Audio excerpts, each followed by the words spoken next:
Ich bin als Frühgeburt auf die Welt gekommen. Die Ärzte haben eine schlechte Überlebenschance gesagt. Mein Vater hat mir immer beigebracht, was du nicht willst, was dir zugefügt wird, das füge auch keinem anderen zu. So früh bin ich als Spinner und Träumer angeschaut worden, ein Sonderling. Und mit Gleichaltrigen konnte ich nicht anfangen. Ich bin nur verprügelt worden. TÜV-Fahren war mein Leben. Ich hatte 5 beste Freunde und die sind alle im TÜV-Fahren ums Leben gekommen, innerhalb von einem Jahr.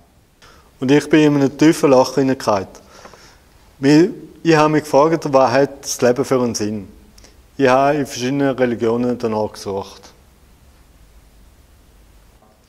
Mein grösstes Vorbild war Martin Luther King. Meine erste Frau, Sandra, die hat mich in die Baptistengemeinde Kirchenbild gebracht. Und dann habe ich gewusst, da ist mein Platz da. Und in dieser Zeit habe ich das Leben Jesus Christus anvertraut. Und nach gut 4 Jahren ist meine erste Frau, Sandra, gestorben. Mit einer langen Krankheit. Und ich bin in ein tiefes Loch hineingefallen und habe von der Gemeinde nichts mehr wissen.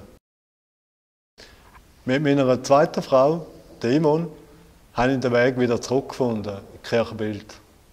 Vor 5 Jahren hat Imon mich ermutigt, dass ich in der Tontechnik mitmachen soll. Und dann habe ich den Schritt gemacht. In unserer Kirche habe ich einen Kurs beleidigt, Leben in Freiheit. Und das hat mich wirklich frei gemacht. Es ist Selbstbewusstsein ist viel mehr gewachsen dort drin. Und ich habe mich annehmen, so wie ich bin. Und heute leite ich Multimedientechnik in dieser Gemeinde. Und besonders wichtig ist mir heute, dass ich jeden so annehme, wie er ist. Und auch den Tag so nehme, wie er ist. Die Möglichkeit, von Gott gebraucht zu werden und Veränderung zuzulassen, wow, ich hätte nie gedacht, wo ich jetzt stehe, dass ich das so erleben kann. Und es ist super, mit Gott den Weg zu gehen. Und auch Herausforderungen anzunehmen, die man nicht für möglich gehalten hat.